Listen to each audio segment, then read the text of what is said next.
이번에는 노인 증후군하고 처방 연쇄라는 개념이 있습니다. 노년기에 발생하는 정상 질병은 여러 가지 원인이 복합적으로 동반돼서 일어나는 경우가 많이 있고, 그리고 이 노인 증후군의 증상을 개별적인 질환으로 보고 처방을 하게 됩니다. 이것을 처방 연쇄라 하는데 prescribing cascade. 그래서 이 병원 가서 내과약을 타고 또 정형외과 가서 또 정형외과적인 약을 처방하게 되고, 비뇨기과 문제를 해서 그 약을 처방하고, 이렇게 여러 병원들을 쇼핑해서 돌다 보면 굉장히 약의 개수도 많아지고 그 약에 의해서 다른 부작용들이 생길 수가 있는 것입니다. 그래서 5개 이상의 약을 쓸 때 다제약 복용자 이렇게 말씀을 하는데, 이런 약을 잘 분석해서 탈처방, 즉 약의 개수를 줄이고 약에 있는 상호 간섭하는 작용들을 없애주면 그것만으로도 굉장히 증상이 호전되는 현상을 많이 볼 수가 있습니다. 저희들 나라에서 특히 많은 현상이 되겠습니다. 그래서 처방 연쇄에 대한 연구들이 굉장히 중요하겠고요. 그 다음에 내재 역량이라는 개념을 말씀을 드리겠는데요. 간단하게 말하면 견디는 힘이다,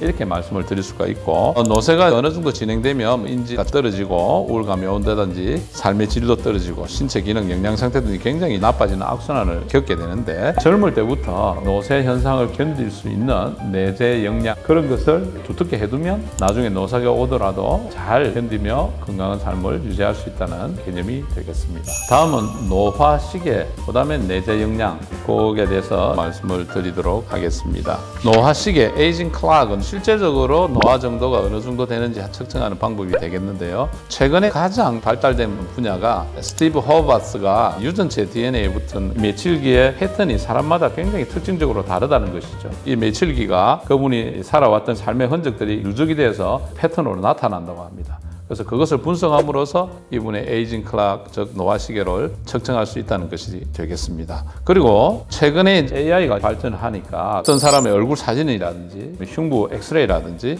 그다음에 뇌를 찍은 MRI라든지 이런 것들을 이용해서 생물학적 나이를 추정하는 기술이 굉장히 발달돼서 많이 나와 있습니다. 정형외과적으로도 손목 사진을 찍게 되면 아기의 골 연령이 얼마고 어느 정도 키가 클 수 있겠다, 이런 것을 예측하는 프로그램도 나와 있습니다. 그래서 이 잘 만들어진 노화 시계가 한 개인의 미래에 질병이 있을 건지, 기능이 얼마나 저하될 것인지, 또 어느 정도 되면 이분이 사망할 것인지, 이런 것도 예측할 수 있는 단계까지 발달을 하고 있습니다. 그 다음에 내재 역량이라는데 굉장히 이게 중요한 개념이 되겠습니다. 내재 역량이라는 것은 신체적으로 오는 건강만 생각하는 것이 아니고 정신적인 면, 크게 보면 사회적인 기능 여부, 그런 요소까지 전부 포함한 종합적인 개념이 되겠습니다. 그래서 내재 역량을 키운다는 것은 질병을 고친다든지 혈압, 당뇨 조절한다든지 운동을 어떻게 한다든지 이런 것도 중요하지만 그 외 휴식이라든지 마음챙김, 그 다음에 본인의 어떤 가치관, 인생 목표, 이런 것 등 눈에 보이지 않는 요소들을 종합적으로 생각하는 개념이 내재 역량이 되겠습니다. 그래서 이 노화를 감속시키고 가속시키는 요인들이 어떤 것이 있을까 생각을 해 보겠습니다. 가속 노화의 핵심 이유가 만성염증하고 인슐린 저항성을 만드는 생활습관, 이게 굉장히 중요한 개념이 되겠습니다. 이 젊은 성인 세대, 30, 40대 성인 세대는 현재의 식이습관이라든지 생활 환경이 부모 세대보다는 굉장히 나쁜 상황이 되겠습니다. 노화를 촉진시키는 그런 상황에 놓여 있다는 것이죠. 그래서 건강 지표라든지 대사증후군 정도가 과거의 부모님들 세대보다는 굉장히 나쁘게 됩니다. 그래서 30, 40대가 부모 세대가 되면 가속 노화에 의해서 나중에 문제점들이 많이 생기고, 요즘 출산도 굉장히 적게 하지 않습니까? 돌봐줄 사람도 적습니다. 그래서 건강 지표도 나빠지고 돌봄을 적절하게 받지 못하는 상황에 놓일 가능성이 크다. 그래서 이게 사회적인 문제가 되지 않을까 걱정이 되는 상황이 됐습니다. 노화를 감속시키기 위해서는 생활 습관 교정이 굉장히 중요한 것이 되겠습니다. 이거는 젊을 때부터 할수록 효과가 큰 것이 되겠는데, 스웨덴의 연구에서 습관 교정만으로 남자는 6.3년, 여자는 5.3년의 기대수명 차이가 있다, 이렇게 보고를 하고 있습니다. 좋은 생활 습관은 제가 말씀을 안 드려도 여러분 다 아시고 있는 사항인데, 단지 이제 실천하기가 힘들다는 점이 있죠. 그래서 금연이라든지 적정 체중 유지, 충분한 신체 활동, 절주, 균형 잡힌 식사, 충분한 수면, 과도하지 않은 스트레스, 약물 중독을 피하는 것, 적절한 사회관계망